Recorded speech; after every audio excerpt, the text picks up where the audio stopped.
Gokuldham society का मशहूर गड़ा इलेक्ट्रॉनिक्स हमेशा ग्राहकों से भरा रहता था।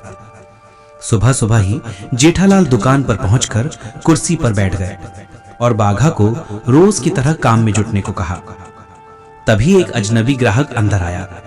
उसकी नजर बार बार इधर उधर घूम रही थी, जैसे किसी चीज की तलाश हो। जेठालाल ने सोचा कि शायद नया ग्राहक है, तो मुस्कुराते हुए बोले, हाँ भाई साहब, क्या चाहिए? टीवी, मोबाइल या फ्रिज? वो आदमी हिचकिचाते हुए बोला, बस ऐसे ही देख रहा हूं। और फिर धीरे धीरे शोकेस के पास जाकर मोबाइल उठाने लगा। बाघा को तुरंत शक हुआ। उसने धीरे से जेठालाल को इशारा किया। जेठालाल ने भी गौर किया कि आदमी बार बार चारों ओर देख रहा है और मोबाइल हाथ में देकर शर्ट की जेब में डालने की कोशिश कर रहा है। जेठालाल अचानक उठकर ऊंची आवाज में बोले, ओए, ये क्या कर रहा है तू? चोर घबरा गया और तुरंत बाहर भागने की कोशिश करने लगा, लेकिन बाघा चौकन्ना था। वो तेजी से दरवाजे की ओर दौड़ा और उसके सामने खड़ा हो गया। साहब, ये दुकान है, रेलवे स्टेशन नहीं जो ऐसे भागोगे, बाघा ने जोर से कहा।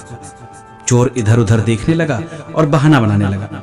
नहीं, मैं तो बस देखने आया था। जेठालाल गुस्से से बोले, देखने आया था या चोरी करने? जेब से मोबाइल निकाल।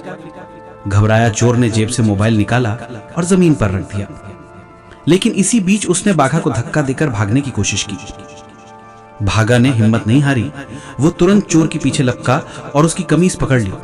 दोनों में थोड़ी देर तक खींचतान हुई, पर आखिरकार बाघा ने चोर को दबोच लिया। जेठालाल भी मदद के लिए दौड़कर पहुंचे और बोले, अबे, तू चोरी करेगा गड़ा इलेक्ट्रॉनिक्स में? तुझे पता है यहाँ जेठालाल गड़ा बैठता है?